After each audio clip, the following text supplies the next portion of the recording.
சுறா கைடு 12ஆம் வகுப்பு பொதுத் தேர்வுக்கான புதிய பதிப்பு தற்போது பரபரப்பான விற்பனையில். மாணவர்கள் பொதுத் தேர்வில் அதிக மதிப்பெண் பெற உடனே வாங்குங்கள் சுறா கைடு. அடுத்த 5 நாட்களில் தமிழகத்தில் இயல்பை விட 2 டிகிரி செல்சியஸ் வரை வெப்பம் படிப்படியாக குறையக்கூடும். வரும் 11ஆம் தேதி ஒரு சில இடங்களில் கனமழைக்கு வாய்ப்பிருப்பதாகவும் வானிலை மையம் தகவல். சென்னை மற்றும் புறநகரின் ஒரு சில பகுதிகளில் அடுத்த 48 மணி நேரத்திற்கு மாலை அல்லது இரவில் மிதமான மழை பெய்ய வாய்ப்பு. நீலகிரி, கோவை, திருப்பூர், திண்டுக்கல், ஈரோடு, கரூர், நாமக்கல், சேலம் மாவட்டங்களின் ஓரிரு இடங்களில் நாளை கனமழை பெய்யக்கூடும் என வானிலை மையம் தகவல். வரும் 10ஆம் தேதியன்று காலை 9:30 மணிக்கு வெளியாகிறது 10ஆம் வகுப்பு பொதுத் தேர்வு முடிவுகள். இணையதளத்திலும் குறுஞ்செய்தி வாயிலாகவும் மதிப்பெண்களை மாணவர்கள் அறிய பள்ளிக்கல்வித்துறை ஏற்பாடு. காங்கிரஸ் மற்றும் அதன் கூட்டணி ஆட்சி அமைத்தால் அது குடும்பத்தால், குடும்பத்துக்காக, குடும்பம் மட்டுமே நடத்தும் ஆட்சியாக இருக்கும் என பிரதமர் மோடி கருத்து.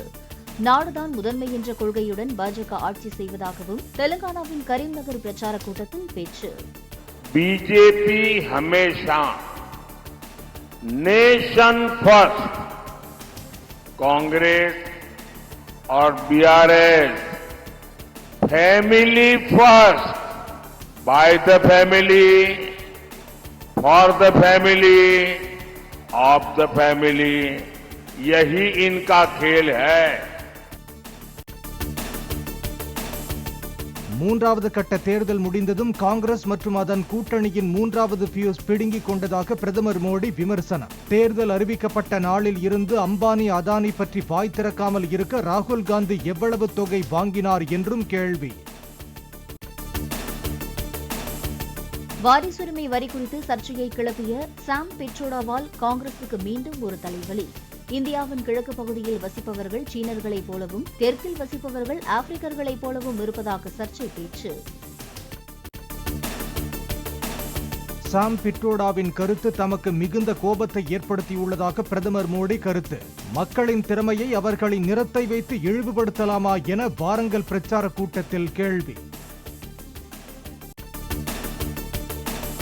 சாம் பிட்ரோடாவின் கருத்து துரதிருஷ்டவசமானது, ஏற்றுக்கொள்ள முடியாதது என காங்கிரஸ் கட்சி திட்டவட்டம்.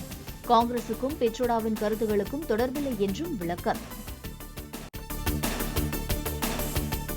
3 ஆண்டுகளில் 3.5 லட்சம் கோடி ரூபாய் கடன் வாங்கி மக்களை கடனாளிகளாக ஆக்கியதுதான் திமுக அரசின் சாதனை என எடப்பாடி பழனிசாமி விமர்சனம். கடந்த 36 மாதங்களாக எந்த ஒரு புது திட்டத்தையும் செயல்படுத்தாமல் அதிமுகவின் திட்டங்களுக்கு ஸ்டிக்கர் ஒட்டி திமுக அரசு திறந்ததாகவும் குற்றச்சாட்டு.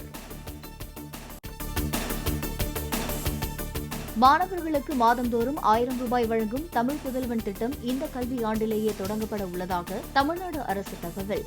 மாணவிகளுக்கு 1000 ரூபாய் வழங்கும் புதுமை பெண் திட்டத்தால் உயர்கல்வி படிக்கும் மாணவிகளின் எண்ணிக்கை அதிகரித்துள்ளதாகவும் விளக்கம். ஜெயக்குமார் தனசிங் உயிரிழந்ததற்கு 10 நாட்கள் முன்வரை அவரை செல்போனில் தொடர்பு கொண்டவர்களின் விவரங்களை சேகரிக்கும் போலீசார்.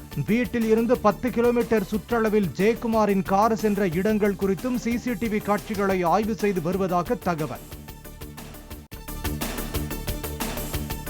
நெல்லை KPK ஜெயக்குமார் தனசிங் கூலிப்படையால் கொல்லப்பட்டிருக்கலாம் என்ற கோணத்தில் போலீசார் விசாரணையை துவக்கியுள்ளதாக தகவல். நெல்லை, தூத்துக்குடி, மதுரை, ராமநாதபுரத்தை சேர்ந்த கூலிப்படையினர் தொடர்பான தகவல்களை திரட்ட நடவடிக்கை. KPK ஜெயக்குமார் தனசிங்கின் உண்மையான கையெழுத்தை உறுதி செய்ய முடியாமல் குழப்பம் ஏற்பட்டிருப்பதாக போலீசார் தகவல். முதல் 2 கடிதங்களிலும் தற்போது கிடைத்துள்ள பழைய கடிதம் ஒன்றிலும் வெவ்வேறு கையெழுத்துகள் இருப்பதால் சிக்கல். விழுப்புரம் மக்களவைத் தொகுதி மின்னணு இயந்திரங்கள் வைக்கப்பட்டுள்ள அறிஞர் அண்ணா கல்லூரியில் மீண்டும் சிசிடிவி கேமராக்கள் செயலிழந்ததாக புகார். 3ஆம் தேதி அனைத்து கேமராக்களும் மின்னழுத்தத்தால் செயலிழந்த நிலையில் இன்று காலை 2 கேமராக்கள் அரை மணி நேரம் செயல்படவில்லை என தகவல். மின்னணு வாக்கு இயந்திரங்களை பாதுகாக்கும் அறைகளில் கூடுதல் சிசிடிவி கேமராக்களை நிறுவ மாவட்ட தேர்தல் அதிகாரிகளுக்கு அறிவுறுத்தப்பட்டுள்ளது. ஸ்ட்ராங் ரூம்களில் சிசிடிவி கேமராக்கள் செயலிழந்தது தொடர்பாக விசாரிக்க கோரும் பொதுநல வழக்கில் உயர்நீதிமன்றத்தில் தேர்தல் ஆணையம் விளக்கம். உடல் பருமன் சிகிச்சையின் போது புதுச்சேரி இளைஞர் உயிரிழந்த விவகாரத்தில் பம்மல் பிபி ஜெயின் மருத்துவமனையை தற்காலிகமாக மூட மருத்துவத்துறை உத்தரவு. உயிர்காக்கும் சிகிச்சைக்கான கருவிகள் போதிய அளவில் இல்லை என்றும் உரிய பயிற்சி பெற்ற மருத்துவர்கள் இல்லாததாலும் நடவடிக்கை என விளக்கம். உடல் பருமனை குறைக்கும் அறுவை சிகிச்சையின் போது புதுச்சேரி இளைஞருக்கு மாரடைப்பு ஏற்பட்டதாக விசாரணை குழு தகவல். மருத்துவமனையில் தகுதியான டாக்டர்கள் இல்லாமல் சிகிச்சை அளிக்க தாமதமானதுதான் உயிரிழப்புக்கு காரணம் என்றும் அறிக்கை. கலை அறிவியல் கல்லூரிகளில் விண்ணப்பிக்கும் போது MSCN உள்ளீடு செய்யுமாறு இணையதளத்தில் கேட்கப்படுவதாக அரசு பள்ளி மாணவர்கள் தகவல். MSCN என்றால் என்ன என்று பள்ளிகளில் தெரிவிக்கப்படாததால் விண்ணப்பிக்கும் போது குழப்பம் ஏற்பட்டுள்ளதாக கருத்து.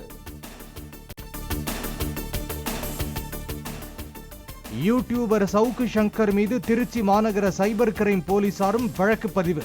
முசிறி டிஎஸ்பி யாஸ்மின் மற்றும் பெண் காவலர் ஒருவர் அளித்த புகாரில் 5 பிரிவுகளின் கீழ் வழக்கு பதிவு. கேரளாவின் மலப்புரம், கோழிக்கோடு, திருச்சூர் மாவட்டங்களில் வெஸ்ட் நைல் காய்ச்சல் பாதிப்பு கண்டுபிடிப்பு. காய்ச்சல் அறிகுறி இருப்பவர்கள் உடனடியாக மருத்துவர்களை அணுக சுகாதாரத்துறை அறிவுறுத்தல். பாலியல் துன்புறுத்தலுக்கு ஆளானதாக கூறப்படும் பெண்ணை கடத்திய வழக்கு. HD ரேவண்ணாவை மே 14ஆம் தேதி வரை நீதிமன்ற காவலில் சிறையில் அடைக்க பெங்களூரு நீதிமன்றம் உத்தரவு. உலகளவில் 150 ஆண்டுகளில் எந்த ஏப்ரல் மாதத்திலும் இல்லாத அளவிற்கு இம்முறை அதிகபட்ச வெப்பநிலை பதிவு. கடந்த கால சராசரியை விட 1.61 டிகிரி செல்சியஸ் வெயில் அதிகரித்துள்ளதாக ஐரோப்பிய வானிலை அமைப்பு தகவல். கொரோனா தடுப்பூசியை திரும்பப் பெறுவதாக பிரிட்டனைச் சேர்ந்த ஆஸ்ட்ராஜெனகா அறிவிப்பு.